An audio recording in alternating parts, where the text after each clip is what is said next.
Hello everyone, welcome back. This is the fourth video of AWS Learning. In this video, we will discuss how we can configure the IAM user with our AWS CLI or .NET Core code. First of all, make sure on your system AWS CLI is installed. If it is not installed, just type in the Google install AWS CLI on Windows system and download this instance from this link. Just click on it. It will provide some steps to download it and install on your system. This is the link to install it for 64-bit Windows for the your system. Let's close it. I have already installed the AWS CLI. You can find multiple videos on YouTube how we can install the AWS CLI. If you are not aware how you can install it, please go through those videos from YouTube. In this video session, I will not discover that part. In last video, we have discussed how we can create IAM user. Now that IAM user we will use in our configuration part. First of all, on the left side here, on the top of, just click on it and select IAM service. Here I have one user, just click on it. Now we will use this user in our code. Click on the user. It will open detail about the user, like which permission this user has. Like in last video we discussed what are attached directly and what are the attached from group permissions, right? Just click on the security credential tab, scroll down. If you have 2 access key ID already used, you can delete one of them to create the new one. So I'm going to delete it because I can have maximum 2 here, right? When I deleted one, this button create access key get activated. Now click on it. It will provide the option to copy access key ID and secret key ID, or I can download .csv file. Just click on download .csv file. After downloading this file, you can check what is in this file.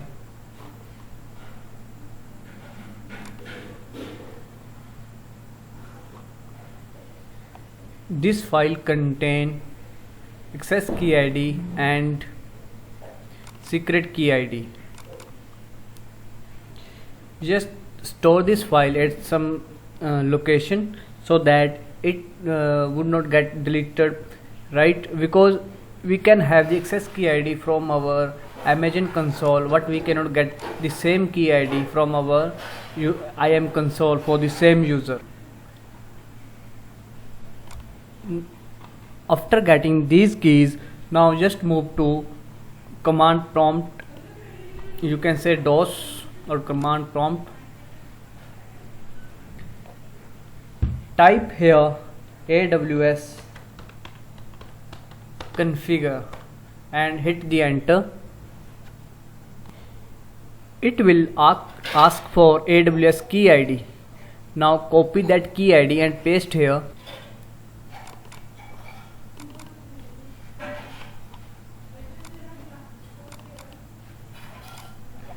Hit enter. It will ask for the secret key ID. Now copy that one as well.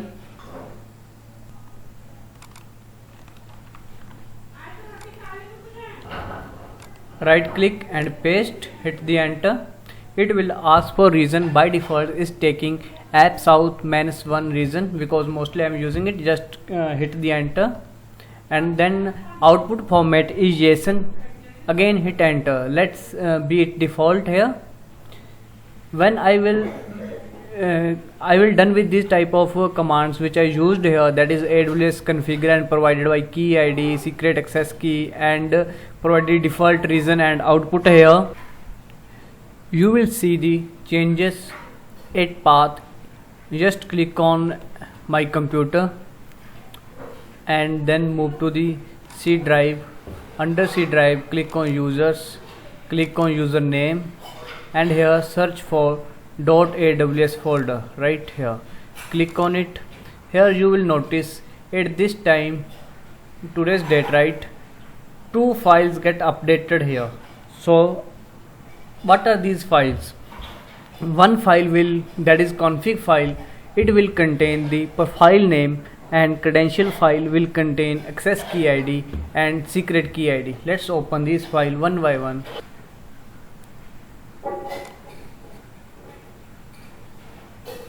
Open with notepad. See here, profile name is default and these are default values. Output is JSON type, region is Mumbai region. Close it and open another one. Here you can see this is the key ID and this is the access key ID, and here output type is JSON, region is Mumbai. What is this all? So this is just a unique ID right here for this user. Now default is the profile name for this user.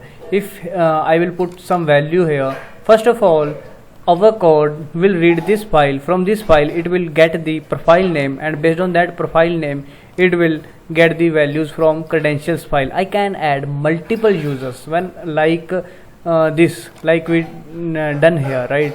In the same way we can do it again, and we can add multiple users there. So for those users, entry will come here in credentials file. Let's close this file.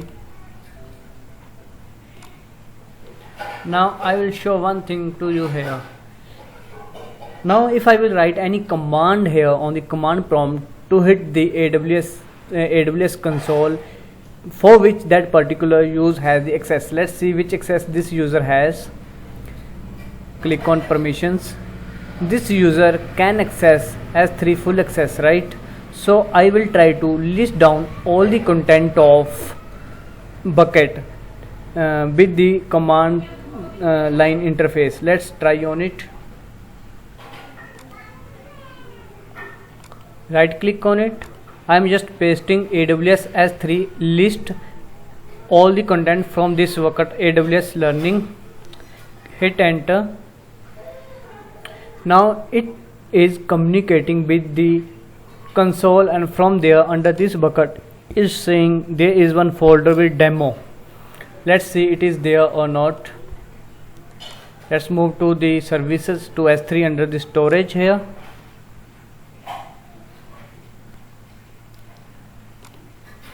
Under the bucket AWS, I have 2 folders here, one without name and another is with name, right? So the same get listed here, right, without name and with name. So this is file, some file or some folder, and this is another folder. Okay, this folder has one unnamed file here. So it is listing down all the content of my bucket, right? So how it is getting the access to this console here? Using this user, right?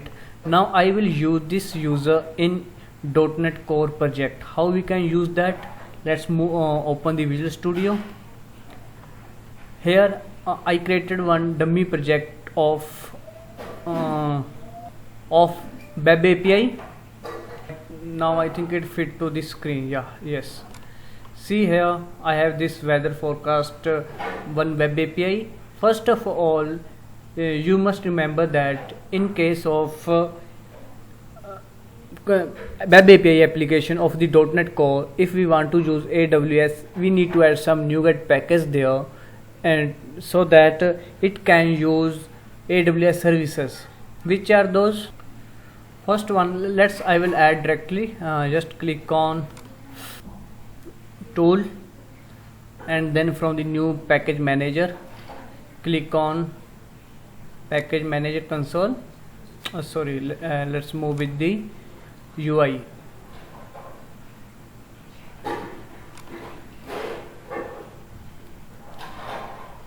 It will open UI interface for us.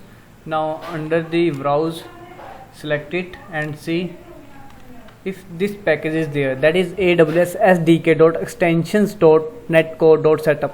What this package is doing. This package allow us for to use the extension method of AWS, or simply you can say that with the help of this method dependency inject of AWS services work. How, for now don't go in the detail about this DLL, just add it. This is here, select it, select the project and click on install.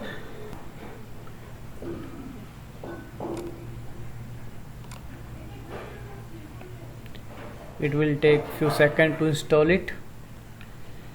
It is installed successfully. Now open your startup file here.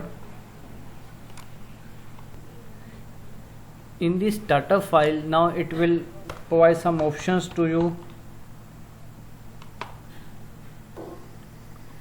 like here it is providing me the options to add AWS services here, right?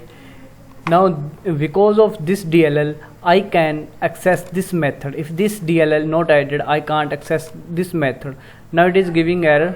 I will show how why it's showing the error, because I'm not passing any services here. But before that we will discuss about the setting.json file. When you added this file here, right, that is the extension file, after adding that file, make sure your startup file is injecting the dependency inject at runtime for I configuration, so that you can access your app setting JSON file at runtime.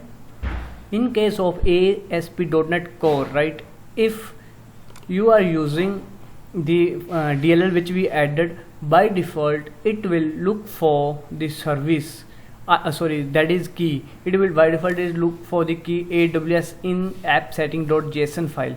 If the AWS key exists here, in that case it will look for the config file and credential file at path .aws, where I show the files to you, that is this under the username under the .aws file, right? It will look for these two files and will read these files at runtime and get the accesses or load the users from this file, which we will provide here in the keys. Now I will add few keys here. I'm just adding one more key here.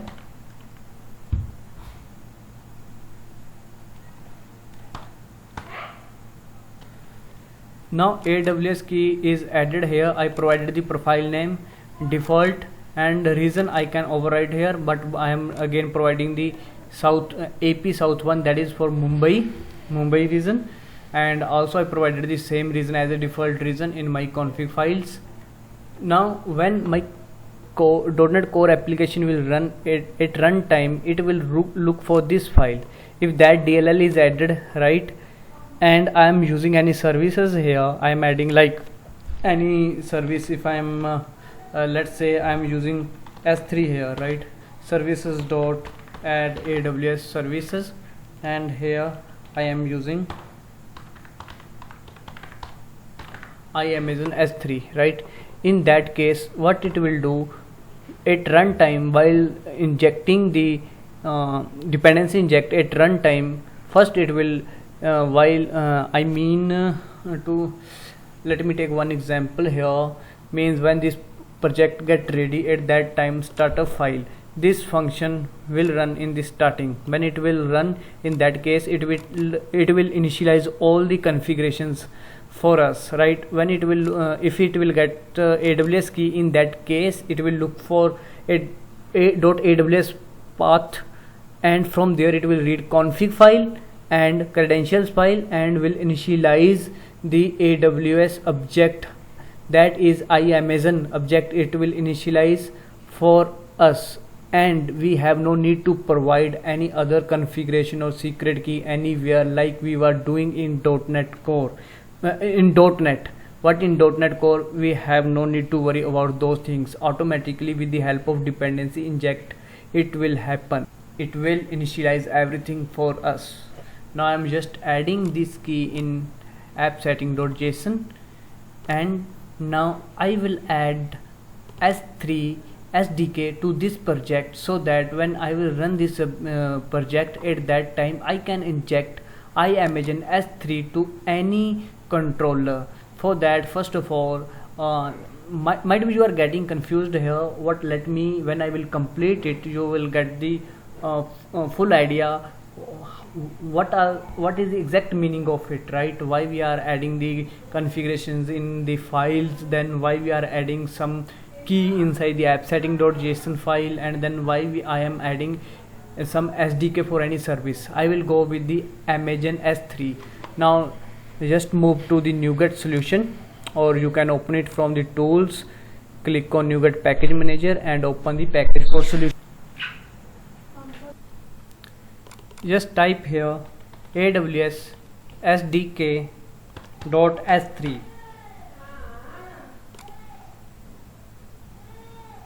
and add this file to our project. It will take around 5 to 7 seconds and it will get added here.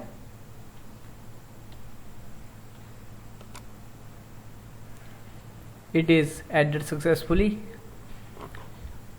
Now let's move to the startup file.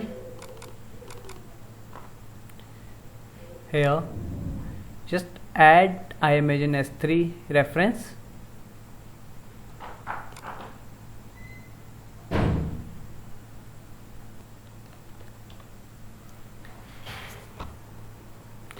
That's all. Now my code can use iMagine S3, right? Now what is this, right? Here I am accessing the iMagine S3 service. At runtime, my .NET application will do dependency inject at runtime for me to my controller. I can use it. For that, let's add first one home controller here. I will give it name as a home.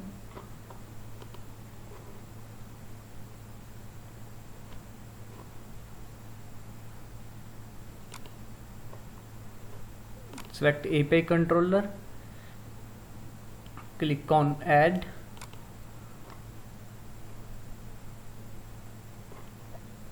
Let's say it's home controller.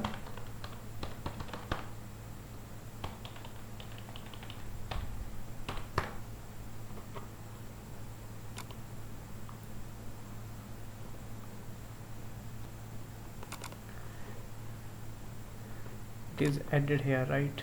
Now I will create constructor of it, so that at runtime, using the dependency inject, I can get the object of iMagine S3.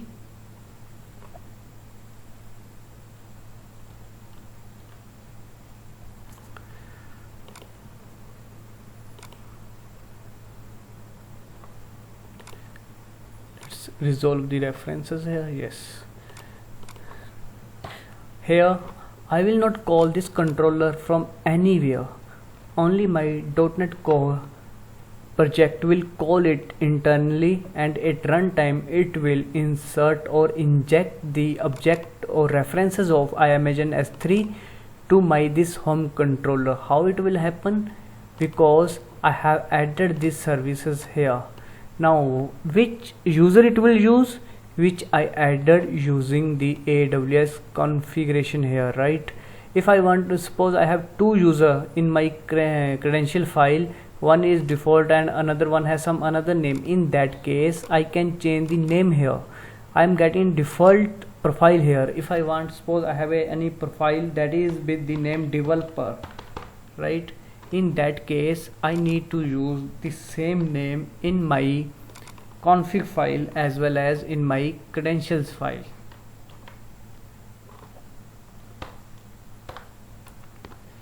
In this file, right, I will open it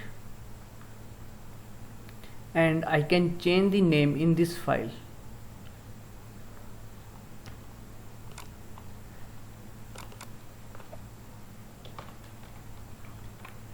Just provide here profile name.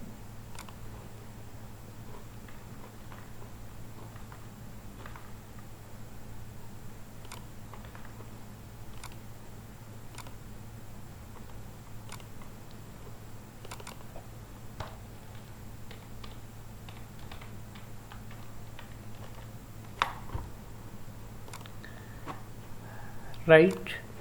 Now when my code will run, I mean my project will run at first time, it will look for AWS key here. Why it will look for this one? Because I am adding any service. If you are adding, like I'm adding AWS service here, then by default it is look for this key, right? Under this key I want to get which profile. I want to get developer profile, right? And in which region I want to work? I want to work in the Mumbai region. So in this way, now my code by default will go for the .aws folder, read the files from there and initialize the object of iAmazon, and using that references it is initializing another required services like here iAmazon S3. I know it may be little bit confusing for few people. Let's clear the confusion here. Let's see what we have did here from the starting. Let's open the console here. First of all, what we did here, in last video we created one user here, and now in this video we use this user as a IAM user for my code and my CLI commands. We just download this its access key and secret key from the secret credentials, and after that we configured it in our system. For that we used AWS configuration command here. See, this one we used here, and we provided the key ID, secret ID and the default region name. It taken as Mumbai region, and then format is JSON. So after this command, what did this command? Updated our config and credential file in .aws folder, which exists at the position users and then username .aws. So when that file got created, we can use command prompt, and we can use in the command prompt AWS CLI commands to access those AWS services for which that user have permissions. Like here you can check this user has permissions for this 6 type of services. And in case of code, first of all we added one DLL from the NuGet, that was for the extension, and that was extension .NET Core setup. And after that in the startup class we make sure this code exists when this file get this iConfiguration. What it's doing, it's just initializing the app setting.json file, so that using this object we can get all the access to keys in app setting.json file. We added one key with the name AWS, so that when at runtime this key will read by the .NET Core project, it will look for .aws folder in our system, will read config and credential file from there. From that file read the user, which user it will read, which we are providing here, its name. It will read the same user from those files, and at runtime it will prepare AWS service for us, or we can say that it will create iAmazon object for us.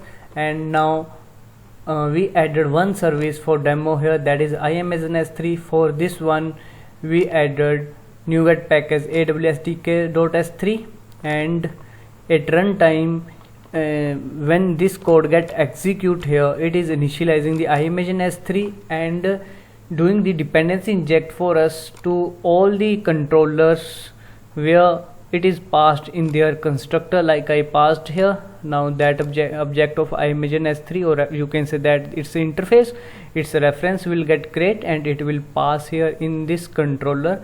Now we can use this iAmazon S3 reference to interact with the AWS service or console, right?